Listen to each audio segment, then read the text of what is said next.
Madgaon बीपीएसान 23 November मेरेन Goa Belgaum interior furniture exhibition cum sale लागल्या. बीपीएसा तर्फेन सगळ्यांक आपोवणे.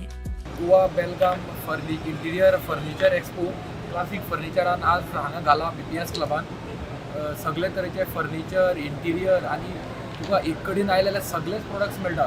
इंटिरियराचे सगळे आर्टिफिशियल ट्रीज करून पॉट्स, सोफाज, किचन, बेडरूमाचे सगळे तांणी एक कडेन घालात. आनी लास्ट इयर कंज्युमर एक्सपो आशिल्लो तेन्ना तांणी हांगा स्टॉल घाल्लो. तेन्ना तांकां खूब रिस्पॉन्स गोंयकारांनी भरपूर रिस्पॉन्स दिलो. ताका लागून तांणी आज एक्सक्लुजीव ओन्ली क्लासीक फर्निचर पार्क म्हणून हांगा घाला. हांव मागता सगळ्या गोंयकारा कडेन, मडगांवकारूच न्ही, मडगांवकार येतात ताजे भायर गोंयकारांनी सगळ्यांनी येवन हांगा विजीट दिवची. 23 तारीख आज ओपनिंग जाला 16 तारखेक आनी 23 तारीख पर्यंत हांगा बीपीएस क्लबान हे फर्निचर एक्सपो आसतलो. सगळ्यांनी मुद्दम येवन हांगा पासय मारची आनी तांकां भरपूर गिरायक घालचें. प्रुडंटा खातीर सावियो डायस.